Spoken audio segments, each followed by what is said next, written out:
I will have to forego my usual preambles, as I think in this video I want to keep my meanderings to a minimum and be more direct to clearly get my message across without losing audience interest.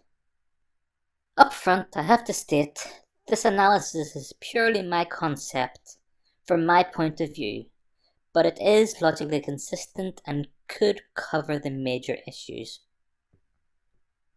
The politicians on the Remain and the EU sides of the Brexit debate have held up the Northern Ireland, Republic of Ireland border situation as the major sticking point for Brexit, that neither side can fully agree on. In my opinion, it is not. It is just the EU trying to hold a ransom. However, that may have definitively changed in the past few days. To begin, last week, the United States Democratic Speaker of the House, Nancy Pelosi, came to Ireland and made a speech in front of the Irish government and Bono. God knows why that tax avoider was there. I will leave a link to the original video in the description. Anyway, the point I wish to draw attention to is this part in her speech. I'll say it again. We must ensure that nothing happens in the Brexit discussions that imperils the Good Friday Accord, including but not limited to the seamless border between the Irish Republic and Northern Ireland. A lot of the media took that statement as a jab at the UK. However, I want you to listen specifically to what Pelosi stated the US wanted to protect. I'll say it again. We must ensure that nothing happens in the Brexit discussions that imperils the Good Friday Accord, including but not limited to the seamless border between the Irish Republic and Northern Ireland. Okay, I want you to keep that statement in your mind, and while you remember this, let me show you this interaction between UK MP Jacob Rees-Mogg and EU Representative Guy Verhofstadt. Thank you, Chairman. Thank you, Mr. Verhofstadt, for coming in. It is enormously courteous of you to come to the UK Parliament, and it's been easier to persuade you to come than some officials of Her Majesty's government. So thank you very much for being here. And my apologies for being late. I was asked to see the whips about some of today's business on the meaningful vote. I want to follow up on one of Mr. Wilson's questions on the Irish border to get your view on what would happen in the event of no deal. If the UK did not put up a border, would the European Union require Ireland to put up a border? Yeah, in the case of a no deal, then automatically there will be a border. Eh? But the UK has made it clear it won't put up a border. But in the UK has made it clear it won't put up a border.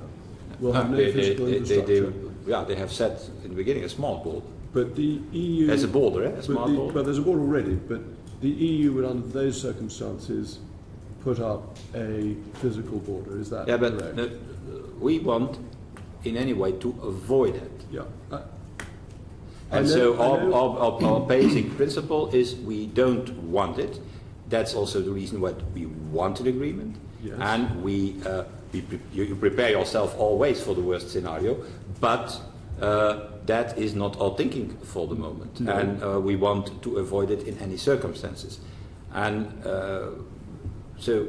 But are you saying... but what are you going to do when this is happening and this is happening? That is not the way we are working in, because that should be a very bad a bad starting point for the negotiations. But that's exactly what's being done by the attempt to draw backstops. It's saying what will happen in the backstop. event. The backstop. The whole point of a backstop is what happens in the event that things don't happen. Yeah. So what I'm trying to establish is that in the event of no agreement, which is not impossible, and the UK does not put up a physical border, will the EU insist that Ireland puts up a physical border? Well, automatically then there is a border. The question is that we prefer the backstop option in that case.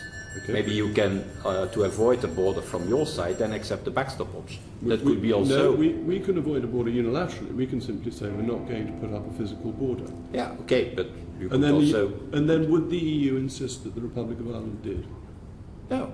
Because if you wouldn't, then the whole issue's gone away, because if you're not insisting on a hard border, No, we're not going to insist on a hard border, who is the magical person insisting on a hard border? Yeah, but there will be still not regulatory alignment, for example, between the north and south. So we will have to deal with that problem.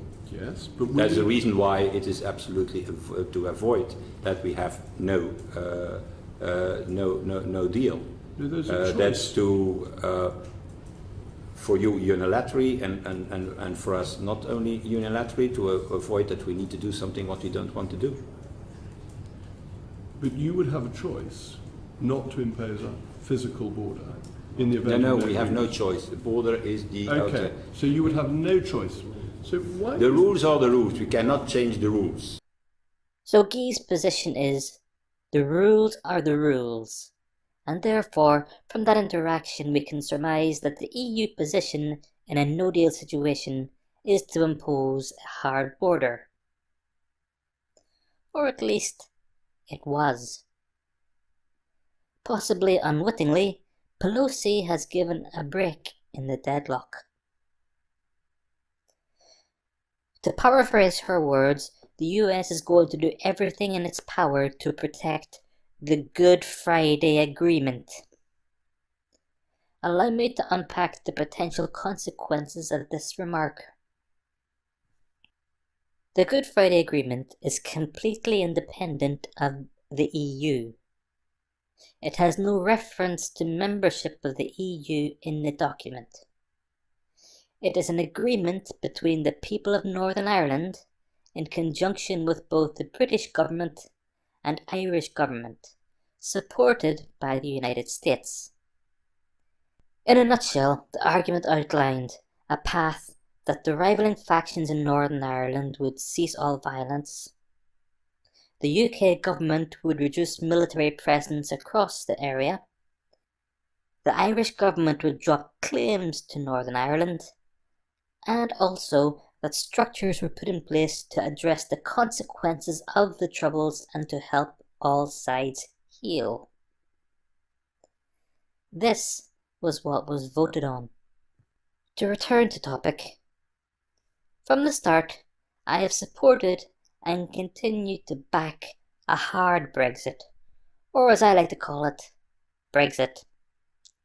From the US Speaker's statement, this could run as follows. The UK executes a hard Brexit, without paying the pesky $40 billion, of course, but agrees to maintain an open border with the Republic of Ireland as per the Good Friday Agreement and agrees no tariffs. From that standpoint, the UK public gets what it wants and satisfies the American government's demands. But if the EU objects and starts putting up physical barriers along the border, that will immediately switch the focus of the US to those actually causing the problems. And it's about time.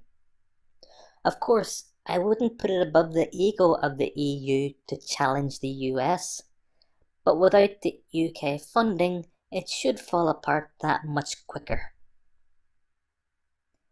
Do not think that this is just a pie-in-the-sky hypothesis, as here is a clip that did not get much media attention last week. Brexit warning to EU, US to refuse Brussels trade deal unless Irish border solution found. The US has warned the European Union it will oppose any Brexit deal that undermines the Northern Ireland 1997 peace agreement that could endanger a proposed trade deal. The warning comes from US Democratic Congressman Richard Neal and is the latest threat to the UK that a future trade deal with the US will not happen should Brexit put the Belfast Agreement at risk. Mr. Neal is chairman of the influential House of Representatives Oversight Committee which scrutinizes trade deals. Speaking to the Irish Times ahead of a US delegation's visit to Ireland this week, he said, "If America wants a trade agreement with the European Union, which I think is very desirable. I want it. At the same time, you are back to the same issue on the border if you do anything that dampens or softens the Good Friday Agreement. Mr. Neil added, any trade deals between the UK and EU have to maintain the sanctity of the peace agreement. Can this video be shared to Trump?